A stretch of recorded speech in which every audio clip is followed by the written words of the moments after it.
আজহার ভাই, এই যে তেঁতুলের মতো পাতা, এই আও গাছটা কি? ওয়ান্ডারফুল রহিম ভাই, আমার মনে হয় কাঙ্ক্ষিত উদ্ভিদ পেয়ে গেছি। চলেন একটু সামনে যাই, ওইখানে মনে হয় প্রচুর আছে, তাই না? জি। আপনি এটার একদম এই সঠিকভাবে বলে দেন। ও আগে একটু দেখতে হবে। তো এটা হচ্ছে shikakai. Exactly, you are right.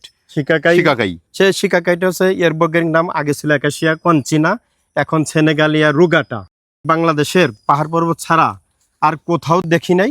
এই জাহাঙ্গীরনগর আমরা কয়েক বছর যাবত দেখছি, হয়তো আপনাদের নজরে পড়ে নাই, কিন্তু এখানে কিন্তু ওই শিকাকাই ফল ধরে। এই ফলটা মনে হয় তেল চুলের যত্নে ব্যবহার এইটা করা হয়। ফেবাসি পরিবারের উদ্ভিদ। এই শিকাকাই বিশেষ করে মেহেদিতে, আমরা রুটলি মেহেদিতে ব্যবহার করি। এই শিকাকাই আমরা রুটলি যে Hair হেয়ার অয়েলটা আছে সেটাতে ব্যবহার করি। এই জাস্ট এই শিকাকাইটা অর্গানিক হেয়ার অয়েল রুটলিতে আমরা ব্যবহার করে থাকি।